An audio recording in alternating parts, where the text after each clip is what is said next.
Good morning बच्चों, welcome back to our classes bio Gyan. मैं अमरेंद्र कुमार आप सभी बच्चों का आज क्लास 10th के एक नए टॉपिक के साथ आपका स्वागत करता हूं। जी हाँ बच्चों, आज हम क्लास 10th का मानव उत्सर्जन तंत्र ह्यूमन एक्सक्रीटरी सिस्टम इसको समझने वाले हैं। और वंस अगेन मेरा प्रयास रहेगा कि काफी सरल और आसान तरीके से इस विषय वस्तु को मैं आपके सामने रखूं। सबसे पहले हम इस बात को समझते हैं कि उत्सर्जन क्या है। देखिए बच्चों, सजीवों में होने वाले जैव रासायनिक अभिक्रिया के फलस्वरूप निर्मित अपशिष्ट पदार्थों का निष्कासन ही उत्सर्जन है। The process of removal of toxic waste material from the organism is called excretion. तो यहां पे समझना यह है कि जैव रासायनिक अभिक्रिया ये क्या है? Biochemical process. देखिए बच्चों, हमारे शरीर के अंदर हर पल बायोकेमिकल प्रोसेस जैव रासायनिक अभिक्रियाएं हो रही होती हैं। जब हमारे शरीर के अंदर, हमारे सेल्स के अंदर जैव रासायनिक अभिक्रियाएं हो रही होती हैं, जिसे आप उपापचयी क्रियाएं भी कहते हैं, मेटाबॉलिक प्रोसेस भी कहते हैं, तो उन क्रियाओं के अंदर, उन अभिक्रियाओं के अंदर कुछ अच्छी चीजें बनती हैं तो कुछ बेकार की चीजें भी बनती हैं।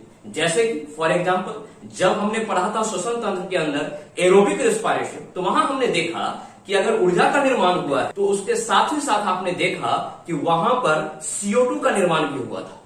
तो CO2 का जो निर्माण हुआ वो हमारे शरीर के लिए कतई अच्छा नहीं है, वो बेकार की चीजें हैं, उसका निकलना शरीर से बाहर जरूरी है।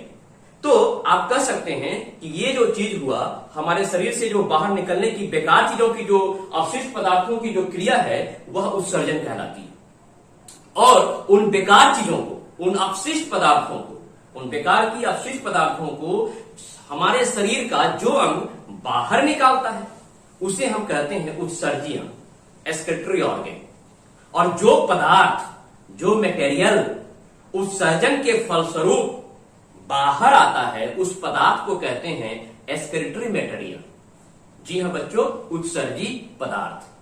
तो ये जो उत्सर्जन की क्रिया है हमारे शरीर के अंदर होना नितांत आवश्यक है। क्यों? क्योंकि ये हमारे शरीर के अंदर के टॉक्सिक मटेरियल, पॉइजनस सब्सटेंस को बाहर निकालने का काम करता है। इससे पहले कि हम आगे बढ़ें और आपको बताएं कि मानव उत्सर्जन तंत्र कैसे काम करता है, कौन से अंग इसके अंदर पार्टिसिपेट करते हैं, मैं आपके सामने बताना चाहूंगा कि different animal have different excretory organ. जैसे कुछ यूनिसेलुलर अमीबा वगैरह के अंदर जो एक्सक्रीशन होता है वह प्लाज्मा झिल्ली, आप इसको कह सकते हैं सेल मेम्ब्रेन, कोशिका झिल्ली से उसका जो है निष्कासन होता है, उसका जो एक्सक्रीशन होता है। केचुआ का जो एक्सक्रीटरी ऑर्गन है वो है नेफ्रिडिया प्लेनेरिया, प्लेटीहेल्मिन्थस ग्रुप का ये एनिमल है। इसके अंदर जो एक्सक्रीटरी ऑर्गन है वो है फ्लेम सेल, कॉकरोच, मल्टीयन ट्यूब और मैमेलियन जितने भी स्तनधारी हैं, जिसमें आपको हम लोग भी आ गए, मानव भी आ गए, कुछ जो जानवर हैं वो लोग भी आ गए, तो वो सब का जो एक्सक्रीटरी ऑर्गन होता है वो होता है किडनी। वो किडनी से अपने वेस्ट प्रोडक्ट को, अपने वेस्ट टॉक्सिक प्रोडक्ट को बाहर निकालने का काम करते हैं। तो इन चीजों को हम देखेंगे कि क्या हमारा फोकस होना है मानव उत्सर्जन तंत्र पे, तो हम देखेंगे कि किडनी किस प्रकार से मानव उत्सर्जन तंत्र में कार्य करता है। लेकिन उससे पहले, क्या सिर्फ एक किडनी ही ऐसा ऑर्गन है जो एक्सक्रीशन का काम करता है, जो उत्सर्जन का काम करता है? जी नहीं। मैं आपके सामने बताना चाहूंगा कि हमारे शरीर के अंदर अन्य भी कुछ ऐसे ऑर्गन हैं, कुछ अन्य ऐसे भी ऑर्गन हैं जो एक्सक्रीशन का काम करते हैं, जो उत्सर्जन का काम करते हैं। फॉर एग्जाम्पल, आप देख सकते हैं कुछ मानव उत्सर्जी अंगों को। यहां पे आप देख सकते हैं त्वचा, ये भी एक उत्सर्जी अंग के रूप में काम करता है। और इससे जो निकलने वाला वेस्ट मटेरियल होता है वो होता है पसीना, स्वेट, कुछ साल्ट और सीबम, तैलीय पदार्थ, जो हमारे नाक वगैरह से आप देखते हैं, जब आप सुबह में उठ के देखते होंगे, छूते होंगे, तैलीय पदार्थ, सीबम। तो ये भी एक एक्सक्रीटरी ऑर्गन का काम करता है। और त्वचा जो है, आप इस बात को भी जानते होंगे, हमारे शरीर का सबसे बड़ा अंग है। तो त्वचा यहां पे काम करता है एक्सक्रीशन का। फिर आप फर्दर आगे देख सकते हैं फेफड़ा। जैसा कि मैंने बताया, एरोबिक रिस्पायरेशन के अंदर कुछ अच्छी चीजें बनती हैं तो कुछ बेकार की चीजें भी बनती हैं, जिसमें बेकार की चीजों में क्या था? CO2 था। और जब आप CO2 को बाहर निकालते हैं तो साथ में कुछ वाटर वेपर भी निकलता है, तो उसका भी यहां पे एक्सक्रीशन होता है। तो आप देख सकते हैं ये भी एक एक्सक्रीटरी ऑर्गन के रूप में काम कर रहा है। आप नेक्स्ट देख सकते हैं बड़ी आंत, इसके अंदर क्या होता है, अनडाइजेस्टेड फूड काई के रूप में बाहर निकल जाता है। तो कुछ हद तक आप कह सकते हैं कि ये भी जो है एक्सक्रीटरी ऑर्गन के रूप में काम कर रहा है। फिर लीवर बहुत महत्वपूर्ण रोल जो है निभाता है एक्सक्रीटरी ऑर्गन के रूप में। क्यों? क्योंकि लीवर जो है प्रोटीन को एमिनो एसिड में, जब देखिए प्रोटीन एमिनो एसिड में बदलता है और एक्सेस ऑफ एमिनो एसिड जब हो जाता है तो लीवर क्या करता है, उस एमिनो एसिड को तोड़ने का काम करता है, ब्रेक डाउन। और जब ब्रेक डाउन होता है एमिनो एसिड का तो उसके साथ क्या बनते हैं, अमोनिया का निर्माण हो जाता है। वो अमोनिया जो है हमारे शरीर के लिए पॉइजनस सब्सटेंस है और उसका बाहर निकलना बहुत जरूरी है। लेकिन अमोनिया के साथ एक समस्या ये है कि अगर उसका एक्सक्रीशन हमारे शरीर से हो अमोनिया के रूप में तो लॉट ऑफ वाटर, बहुत ज्यादा वाटर की आवश्यकता होगी। तो फर्दर वो अमोनिया जो है ब्रेक डाउन होता है आपको यूरिया के अंदर, और यूरिया ब्रेक डाउन होता है तो यूरिक अम्ल का निर्माण होता है, यूरिक एसिड का निर्माण होता है। तो ये जो प्रोसेस हो रहा होता है ये लीवर के अंदर होता है, यकृत जिसे आप कहते हैं लीवर के अंदर होता है। और फाइनली आप देख रहे हैं kidney, excretory organ, human excretory organ kidney, और इसका जो कार्य होता है मूत्र के द्वारा यूरिया का उत्सर्जन, यूरिन के द्वारा यूरिया का एक्सक्रीशन कर देना, ये किडनी का मुख्य कार्य है। और हम लोग किडनी को एक्सक्रीटरी ऑर्गन के रूप में पढ़ने जा रहे हैं मानव उत्सर्जन तंत्र के अंदर, क्योंकि मानव उत्सर्जन तंत्र के अंदर किडनी को मुख्य एक्सक्रीटरी ऑर्गन माना गया है।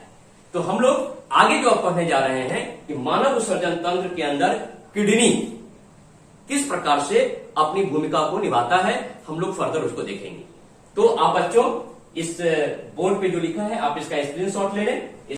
तो आइए बच्चों अब हम देखते हैं मानव उत्सर्जन तंत्र के अवयव, component of human excretory organ. जैसा कि आप यहाँ डायग्राम देख रहे हैं, इस डायग्राम के अंदर क्या क्या कंपोनेंट उत्सर्जन तंत्र के अंदर किस किस प्रकार के अवयव हिस्सा लेते हैं, आप देखें कुल 4 प्रकार के कंपोनेंट होते हैं मानव उत्सर्जन तंत्र के अंदर। 2 किडनी जो आप ब्राउन में देख रहे हैं, दोनों तरफ 2 किडनी, 2 यूरेटर जो आप देख रहे हैं, पतली सी नली जो आ रही है नीचे की ओर, पतली सी नली, उसको यूरेटर, 2 यूरेटर, मूत्रवाहिनी उसको कहते हैं। 1 ब्लाडर जो आप मस्कुलर एक बैग लाइक स्ट्रक्चर देख रहे हैं, मस्कुलर बैग लाइक स्ट्रक्चर जो आप देख रहे हैं उसको कहा गया है मूत्राशय, ब्लाडर। और फाइनली जो नीचे का एग्जिट पॉइंट है वो है यूरेथ्रा, जिसको आप मूत्र मार्ग कहते हैं। तो हमारे मानव उत्सर्जन तंत्र के अंदर कुल 4 कंपोनेंट हैं, जिसमें 2 किडनी है, 2 यूरेटर, 1 मूत्राशय और 1 मूत्र मार्ग आपको इसके अंदर शामिल है। तो आप देख सकते हैं कि इस पूरे डायग्राम के अंदर आपको अच्छे से विजिबल हो रहा होगा कि किस प्रकार ये मानव उत्सर्जन तंत्र के कंपोनेंट एक दूसरे से जुड़े होते हैं। इस डायग्राम के अंदर, इस इमेज के अंदर आप देख रहे हैं एक रेड और एक ब्लू, एक रेड और एक ब्लू वेसल्स जो आप देख रहे हैं। रेड वेसल जो है उसको कहा जाता है एओरोटा, जिसको आप हिंदी में कहते हैं महाधमनी, और ब्लू जो है आप देख रहे हैं उसको वेना कावा कहते हैं, हिंदी में कहते हैं महाशिरा। ये जो महाधमनी है रेड कलर वाली, ये हमारे किडनी के अंदर ऑक्सीजनेटेड ब्लड, जिसके अंदर यूरिया मिला हुआ है तो ऑक्सीजनेटेड ब्लड, लेकिन उसके अंदर यूरिया मिला हुआ है, दैट्स वाई इसको आप डर्टी ब्लड कहते हैं, वो हमारे किडनी के अंदर लेके आता है। और किडनी से प्यूरिफिकेशन के बाद, किडनी जब उस ब्लड से यूरिया को निकाल देता है, यूरिया फ्री कर देता है, तो उसको आप क्लीन ब्लड कहते हैं। उस क्लीन ब्लड को कैरी करने का काम ये ब्लू रंग का जो वेसल्स आप देख रहे हैं, जिसको वेना कावा, जिसको महाशिरा आप कहते हैं, वो करता है। तो ये आपके जो है मानव उत्सर्जन तंत्र के कंपोनेंट हो गए। अब बात आती है कि जो मुख्य कंपोनेंट इसके अंदर, जो जैसा कि मैंने आपको बताया कि किडनी है, देखते हैं किडनी का लोकेशन। किडनी जो है जैसा कि मेन कंपोनेंट है एक्सक्रीटरी ऑर्गन का, एक्सक्रीटरी सिस्टम का मेन कंपोनेंट किडनी है, उसका लोकेशन जो है कशेरुक दंड के अगल बगल। कशेरुक दंड जैसा कि मैं आपको यहां दिखा सकता हूं, आप देख लें, रीढ़ की दोनों हड्डियों के, रीढ़ की हड्डियों के अगल बगल ये किडनी है। और आप गौर करेंगे इसमें ये जो किडनी आप देख रहे हैं, ये राइट साइड का जो किडनी है वो थोड़ा डाउनवर्ड होता है, और जो लेफ्ट साइड का किडनी है वो थोड़ा अपवर्ड होता है। तो इस प्रकार आप देखेंगे इसका लोकेशन कहां होता है, इसका लोकेशन कहां होता है, राइट। अब हम बात करते हैं किडनी का आकार कैसा होता है। इस किडनी का आकार होता है, इस किडनी का आकार होता है सेम के बीज के जैसा, सेम के बीज के जैसा। लंबाई लगभग 11 सेंटीमीटर, चौड़ाई लगभग 6 सेंटीमीटर के आसपास होती है। और जब वजन की बात कर लें, वेट की बात कर लें, 140 ग्राम होता है। और इसका जो काम क्या होता है, किडनी का काम जैसा कि मैंने पहले बताया, ब्लड को फिल्टर करना, ब्लड में जो अशुद्धियां हैं यूरिया के रूप में, नाइट्रोजनस कंपाउंड के रूप में, उसको ब्लड से निकालना, ये इसका कार्य है। अब हम बात करते हैं, थोड़ा आप देखिए यहां मैंने लिखा है बाहरी झिल्ली। तो यहां पे मैं आपको दिखाना चाहूंगा कि जब आप किडनी के लॉन्गिट्यूडनल कट, अनुदैर्घ्य कट को देखेंगे तो उसमें आप पाएंगे कि ये इसका लॉन्गिट्यूडनल कट है। आप देखें, ये किडनी का लॉन्गिट्यूडनल कट है। इसमें आप देखेंगे कि ये जो बाहरी झिल्ली है, ये जो बाहरी झिल्ली है किडनी की, इसको पेरिटोनियम कहा गया है, पेरिटोनियम। और ये जो अंदर का भाग जो आप देख रहे हैं पिंक कलर में, इसको मेडुला कहा गया है, मेडुला। और ये जो ब्राउनिश कलर में आप देख रहे हैं ये बाहरी भाग, इसको कॉर्टेक्स कहा गया है। तो ये अनुदैर्घ्य कट, इसका आंतरिक संरचना आप देख रहे हैं किडनी के अंदर कि किस प्रकार चीजें होती हैं। बाहरी झिल्ली पेरिटोनियम, ये वाला भाग आप कॉर्टेक्स देख रहे हैं ब्राउन में, और ये जो पिंकिश देख रहे हैं कलर आप, ये है मेडुला। और इसके अंदर ये जो आप व्हाइट लाइन देख रहे हैं, ये सारे मैं आपको आगे बताऊंगा, ये नेफ्रॉन है। लॉट ऑफ नेफ्रॉन इसके अंदर पाए जाते हैं, बहुत सारे नेफ्रॉन पाए जाते हैं। नेफ्रॉन क्या है, इसकी चर्चा हम आगे करेंगे। तो आपने देखा कि किस प्रकार जो है बाहरी झिल्ली को पेरिटोनियम कहा गया, बाहरी भाग को कॉर्टेक्स कहा गया, आंतरिक भाग को मेडुला कहा गया। और आप देख सकते हैं किडनी का जो प्रवेश द्वार है वो रेनल हाइलम कहलाता है, प्रवेश द्वार। यहाँ पे आप देखें, मैंने ये कहाँ है, ये देखिए किडनी का प्रवेश द्वार। मैं यहाँ पे दिखा रहा हूं आपको किडनी का प्रवेश द्वार। ये किडनी है, 2 किडनी है। इसका जो प्रवेश द्वार है, जहां से महाधमनी अशुद्ध रक्त लेकर आता है, जिसमें यूरिया मिला होता है, वो यहां से प्रवेश कर रहा होता है। तो ये जो एरिया कहलाता है, ये कहलाता है इसका रेनल हाइलम एरिया कहलाता है। और आप देख सकते हैं इसके अंदर ये जो आप एक डायग्राम बनता हुआ देख रहे हैं, कुछ कप लाइक स्ट्रक्चर, इसको कहा गया है नेफ्रॉन, इसको कहा गया है नेफ्रॉन, जिसकी चर्चा हम विस्तार से आगे करेंगे। मैं इसलिए आपको यहां दिखा रहा हूं क्योंकि आप आगे यहां देख सकते हैं नेफ्रॉन क्या है, किडनी की कार्यात्मक इकाई है, किडनी की कार्यात्मक एवं रचनात्मक इकाई है। Nephron is a structural and functional unit of kidney. एक किडनी के अंदर लगभग 9 लाख के आसपास नेफ्रॉन पाए जाते हैं। कितना? लगभग 9 लाख के आसपास। और ये जो नेफ्रॉन है किडनी के अंदर मूत्र का निर्माण करने में यही मुख्य भूमिका निभाते हैं, मुख्य भूमिका यही निभाते हैं। मूत्र का जो निर्माण हो रहा होता है, देखिए मूत्र का निर्माण, और जो मूत्र का निर्माण हो रहा होता है उसमें आप देखेंगे क्या होता है, 90% आपका वाटर होता है, 95% आपका वाटर होता है, 2.7% यूरिया होता है, 2% सार, 0.3% यूरिक एसिड। और इसके पीएच के मान की बात करें तो 4.8 से लेकर 6 तक इसका पीएच मान देखा गया है। तो आप कह सकते हैं कि यूरिन का जो नेचर होता है वो एसिडिक होता है, अम्लीय प्रकृति होती है। ठीक है, तो ये आपने देखा कि मानव उत्सर्जन तंत्र के जो मेन कंपोनेंट हैं, जो मुख्य अवयव हैं, वो कौन कौन से हैं। मुख्य रूप से ये 4 हैं। आपने उनके कुछ कार्यों को भी देखा, उनके लोकेशन को देखा। अब हम आगे चर्चा करने जा रहे हैं मानव उत्सर्जन तंत्र की क्रियाविधि, वर्किंग मैकेनिज्म, ये काम कैसे करता है, कितने चरणों में मानव उत्सर्जन तंत्र पूरा होता है, उसको हम लोग देखने जा रहे हैं। तो आइए अब हम लोग उसको देखते हैं, लेकिन उससे पहले आप इसके स्क्रीनशॉट को ले लें जिससे कि आपको राइट डाउन करने में आसानी। तो आइए अब हम लोग देखते हैं मानव उत्सर्जन तंत्र की क्रियाविधि। बच्चों, मानव उत्सर्जन तंत्र की क्रियाविधि को हम लोग 3 चरणों में देखेंगे। पहला चरण जो होगा ग्लोमेरुलस द्वारा रक्त का शुद्धिकरण, जिसको अल्ट्राफिल्ट्रेशन कहेंगे। दूसरा चरण होगा पुनरावशोषण, जिसको रीएब्जॉर्प्शन कहेंगे। और तीसरा जो चरण होगा नलिका स्रवण, ट्यूबुलर सिक्रेशन। इन 3 चरणों में मानव उत्सर्जन तंत्र की क्रिया संपन्न होगी। मैंने यहां आपके लिए नेफ्रॉन का एक डायग्राम यहां पे ड्रॉ किया है कि किस प्रकार नेफ्रॉन, मैंने बताया नेफ्रॉन जो है it's a functional and structural unit of kidney. यह किडनी की रचनात्मक एवं क्रियात्मक इकाई है। मूत्र का निर्माण करने में जो अहम भूमिका निभाने वाला है वो नेफ्रॉन है। तो मैंने एक नेफ्रॉन का यहाँ पे आपके लिए डायग्राम को ड्रॉ किया है और मैं बताना चाहता हूं ये नेफ्रॉन जो है वो होता कहां है। आप देख सकते हैं ये इस मॉडल के अंदर यहां पे मैंने एक नेफ्रॉन दिखाने का काम किया है। ये एक नेफ्रॉन मैंने आपको दिखाने का काम किया है और इस तरीके से लगभग 9 लाख के आसपास नेफ्रॉन होते हैं और जो एक नेफ्रॉन कार्य करेगा वही सारे नेफ्रॉन को कार्य करना है। तो मैं एक नेफ्रॉन किस प्रकार से मूत्र के निर्माण में सहायक होता है, किस प्रकार से रक्त की अशुद्धियों को, रक्त के अंदर के नाइट्रोजनस कंपाउंड को बाहर निकालने का काम करता है, उसको मैं यहां आपको शो करने वाला हूं।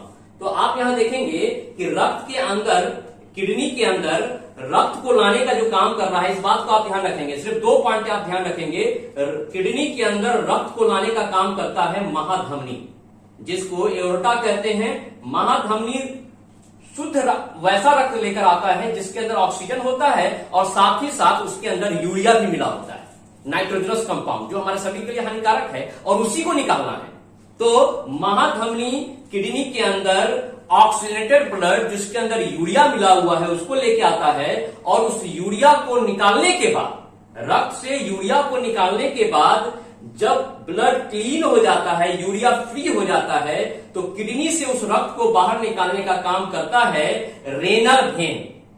रेनल वेन, वृक्क शिरा, जो कि महाशिरा में जाके मिल जाता है, जो कि वेना कावा महाशिरा में जाके मिल जाता है। तो आपको सिर्फ यह ध्यान रखना है कि महाधमनी किडनी के अंदर रक्त लाता है जिसके अंदर यूरिया होता है, और रेनल वेन जो है, वृक्क शिरा जो है, वैसा ब्लड जिसके अंदर अब यूरिया नहीं है, यूरिया फ्री हो चुका है, उसको किडनी से बाहर ले आने का काम करता है। इस बात को आप केवल ध्यान में रखेंगे और हम अब इस डायग्राम के माध्यम से समझेंगे कि किस प्रकार नेफ्रॉन ब्लड से यूरिया निकाल करके मूत्र का निर्माण करता है। लेकिन उससे पहले थोड़ा हम इस डायग्राम को समझेंगे कि कहां पे नेफ्रॉन है, कहां पे रक्त की शिराएं हैं, कहां पे महाधमनी है, इन सारी चीजों को समझेंगे। आप ये देख रहे हैं, ये कप लाइक स्ट्रक्चर जो है, कप लाइक स्ट्रक्चर, और नीचे ये ट्यूब्यूल्स है। कप लाइक स्ट्रक्चर, इसको बोमेन्स कैप्सूल कहते हैं, और ये नीचे जो आप देख रहे हैं इसको ट्यूब्यूल्स कहते हैं, नलिका कहते हैं। और ये जाकर के कुंडलित भाग, ये जो आप भाग देख रहे हैं कुंडलित भाग, इसको कहते हैं अग्र कुंडलित नाल, प्रॉक्सिमल कॉन्वोल्यूटेड ट्यूब्यूल्स, पीसीटी, याद रखेंगे इसको कहते हैं पीसीटी, अग्र कुंडलित नाल। और ये जाकर नीचे यू शेप बनाता है जिसको हेलेन्स लूप कहते हैं, हेलेन लूप कहते हैं, ठीक है। और ये हेलेन लूप जो है आगे जाकर के फिर एक कुंडलित नाल का रूप लेता है। ये अग्र है और ये पश्च है, इसको कहते हैं पश्च कुंडलित नाल, डिस्टल कॉन्वोल्यूटेड ट्यूब्यूल्स, डीटीसी, इसको याद रखेंगे डीटीसी, इसको याद रखेंगे पीटीसी। और ये कहां से निकला है, बोमेन्स कैप्सूल के नीचे जो ट्यूब्यूल्स है, वो नलिका है, वो इस प्रकार से राउंड होती हुई जा रही है और ये आगे जाकर के मिलती है यूरिन कलेक्टिंग डक्ट के अंदर। ये ट्यूब्यूल्स जाकर के कहां मिलता है, बोमेन्स कैप्सूल का ट्यूब्यूल्स आगे जाकर के मिल जाता है यूरिन कलेक्टिंग डक्ट, जिसको संग्राहक नली कहते हैं। आप इस चीज को ध्यान में रखेंगे। आप यहां देख रहे हैं, मैंने बताया है कि किस प्रकार महाधमनी से रक्त अंदर प्रवेश करता है। तो अब हम लोग बात करेंगे स्टेप बाय स्टेप कि कार्य विधि के अंदर सबसे पहले हम समझते हैं ग्लोमेरुलस द्वारा रक्त का शुद्धिकरण। होता ऐसा है कि महाधमनी से रेनल आर्टरी, वृक्क धमनी होता हुआ हमारे किडनी के अंदर रक्त प्रवेश करता है। और जब किडनी के अंदर रक्त प्रवेश करता है तो रेनल आर्टरी या वृक्क धमनी अंदर जाता है, कहां पे, किडनी के अंदर, किसके माध्यम से, बहुत सारे ब्रांच में बढ़ जाता है। रेनल आर्टरी जो है बहुत सारे ब्रांच में बढ़ जाता है और उसमें जो ब्रांच में बढ़ता है उसको कहते हैं एफरेंट आर्टरी, अभिवाहित धमनी। ये अभिवाहित धमनी आगे जाकर के ब्लड कैपिलरीज, बहुत सारी रक्त केशिकाओं का गुच्छा बना लेता है, बहुत सारी रक्त केशिकाओं का गुच्छा बना लेता है, बहुत सारी ब्लड कैपिलरीज का बंच बना लेता है और उस बंच को ही हम लोग कहते हैं, ब्लड कैपिलरीज के बंच को कहते हैं ग्लोमेरुलस। आप देख लें कि ग्लोमेरुलस के अंदर बहुत सारे पोर्स होते हैं, लॉट ऑफ पोर्स होते हैं, छिद्र होते हैं। और जब ब्लड इसमें प्रवेश करता है, कैसा ब्लड, जिसके अंदर ऑक्सीजन भी है और जिसके अंदर यूरिया भी है। ध्यान रखेंगे, इस ब्लड के अंदर यूरिया है, यूरिया है जो लीवर से आया है। कहां से आया है? लीवर से आया है। और ये ब्लड जो है जब यहां पहुंचता है ग्लोमेरुलस के पास तो यूरिया को फिल्टर करने का काम करता है, ब्लड को फिल्टर करने का काम करता है। और फिल्टर करने के दौरान क्या होता है कि ग्लोमेरुलस एक समझिए कि चाय छन्नी की तरह कार्य करता है, ये छानता है ब्लड को। और ब्लड को छानने से क्या होता है, वैसे हार्मफुल पार्टिकल जैसे यहाँ यूरिया आप देख रहे हैं वो छन करके बोमेन्स कैप्सूल में आ जाता है। और जो रह जाता है रक्त के अंदर वह क्या रह जाता है, रक्त के बड़े कण जैसे कि आरबीसी, जैसे कि डब्ल्यूबीसी, जैसे कि कुछ प्रोटीन, जैसे कि प्लेटलेट्स, ये सब नहीं छनता है। ये सब कहां चला जाता है? आगे की ओर, आगे की ओर अपवाहित धमनी एफरेंट आर्टरी से आगे की ओर बढ़ जाता है। और जो छन जाता है वो क्या छन जाता है? यूरिया। लेकिन एक दिक्कत हो गई है, दिक्कत ये हो गई है कि यूरिया तो बोमेन्स कैप्सूल में आ गया है, साथ ही साथ कुछ ऐसे भी मॉलिक्यूल्स आ गए हैं जो हमारे शरीर के लिए आवश्यक हैं, लेकिन वो भी कहां आ गए हैं? बोमेन्स कैप्सूल के अंदर आ गए हैं। जैसे ग्लूकोज हमारे शरीर के लिए आवश्यक है, एमिनो एसिड, कुछ साल्ट, कुछ वाटर, ये सब भी छनकर यहां पे आ चुका है। अब ये जो छनकर आया है इसका जो लिक्विड का जो कलर है वो कलरलेस है, रंगहीन है। क्यों?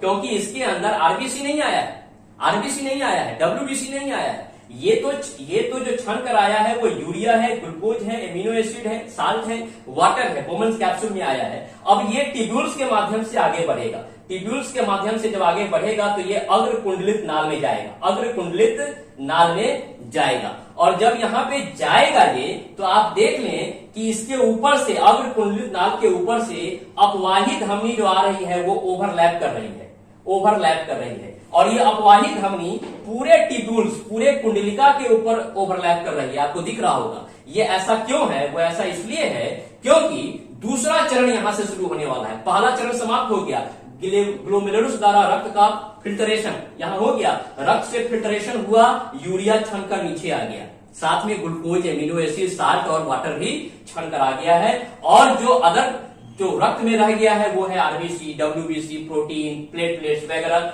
ये जो रक्त है ये रक्त अब यूरिया फ्री हो चुका है, यूरिया फ्री हो चुका है। और ये रक्त जब अग्र कुंडलित नाल के ऊपर से गुजरता है तो होता यह है कि जो इंपोर्टेंट कुछ कंपोनेंट जो है छनकर आ गए थे, glucose, amino acid, salt, water, वो सबको ये जो आप अपवाही धमनी देख रहे हैं अवशोषित कर लेता है। क्या करता है? अवशोषित कर लेता है। कहां से अवशोषित कर लेता है? ये जो कुंडलित भाग आप देख रहे हैं, अग्र कुंडलित भाग, यहां से अवशोषित कर लेता है ग्लूकोज को, एमिनो एसिड को, साल्ट को और कुछ वाटर को अवशोषित कर लेता है और उसको पुनः रक्त में लेके आ जाता है। क्यों?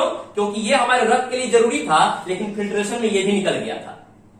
लेकिन क्या होता है कि उसको ये एब्जॉर्ब कर लेता है। कौन? एफरेंट आर्टरी, अपवाही धमनी इसको एब्जॉर्ब कर लेता है।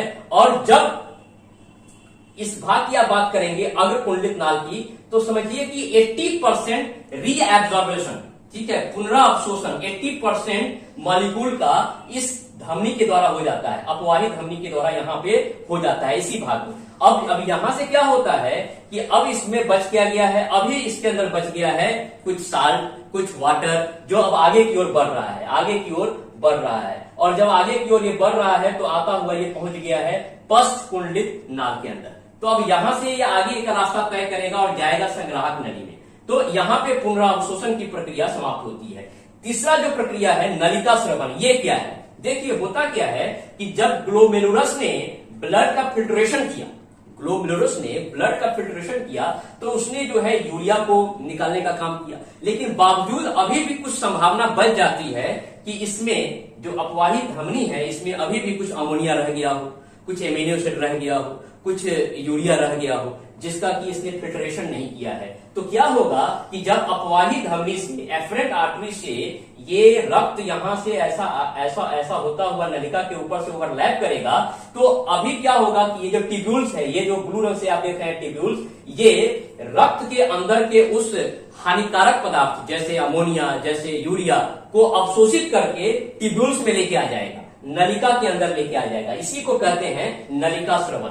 यानी अभी भी जो कुछ अशुद्धि अपवाही धमनी में रह गई थी उसका भी यहां पे स्रवण हो जाएगा, उसका भी यहां पे क्या हो जाएगा? अवशोषण कर लेगा। कौन कर लेगा?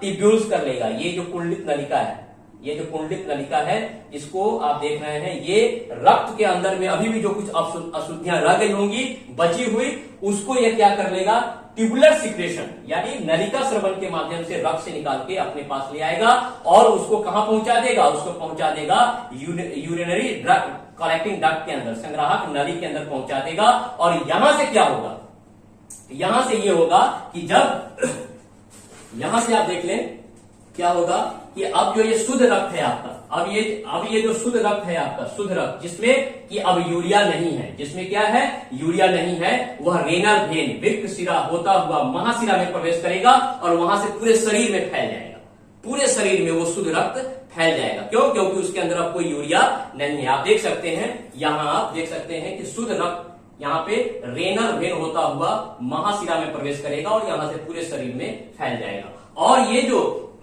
यहां जो आप देख रहे हैं संग्राहक नली में जो यूरिन आ चुका है, कलेक्टिंग डक्ट के अंदर जो यूरिन आ चुका है, वो यहाँ पे यूरेटर होता हुआ, ये देखिए यूरेटर होता हुआ मूत्राशय ब्लाडर में जमा हो जाएगा, जो एक मस्कुलर बैग लाइक स्ट्रक्चर है।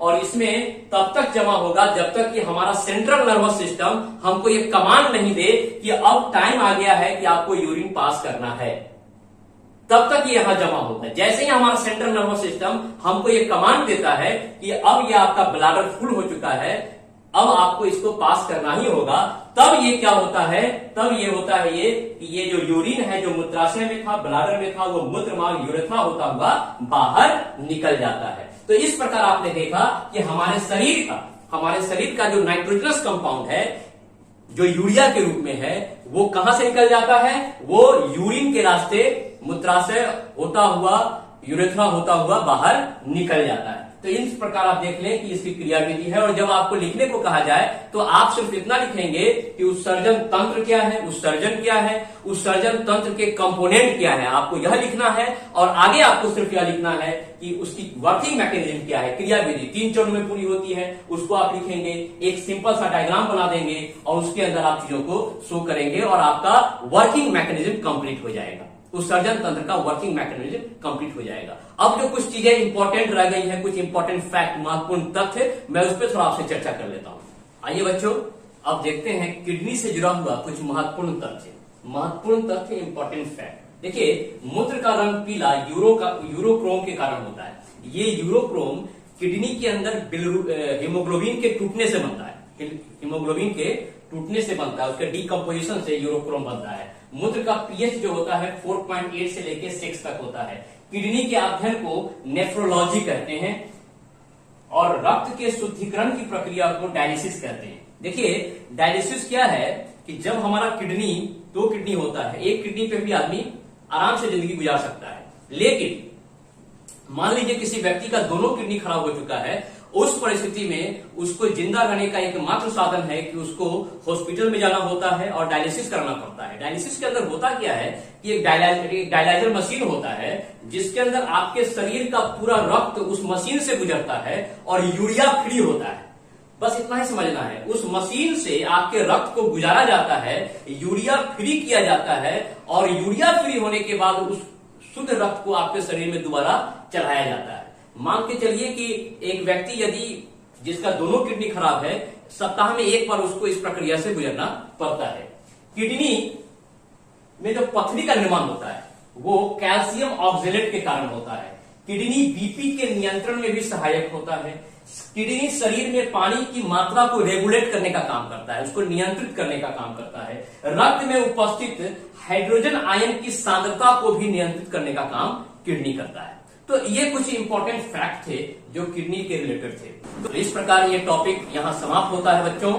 अगली बार नए टॉपिक के साथ मैं मिलूंगा जहां पर कि एक नए विषय की हम लोग चर्चा करेंगे। लेकिन इससे पहले कि मैं आपसे विदा लूं, रुखसत हूं, मैं एक अपील आपसे करना चाहता हूं। मैं चाहता हूं कि जैसा आप देख रहे हैं कोरोना ने कोहराम मचाया हुआ है, ऐसे में आप बच्चों की भागीदारी, आप बच्चों का जागरूक होना, अपने समाज को जागरूक करना नितांत आवश्यक है।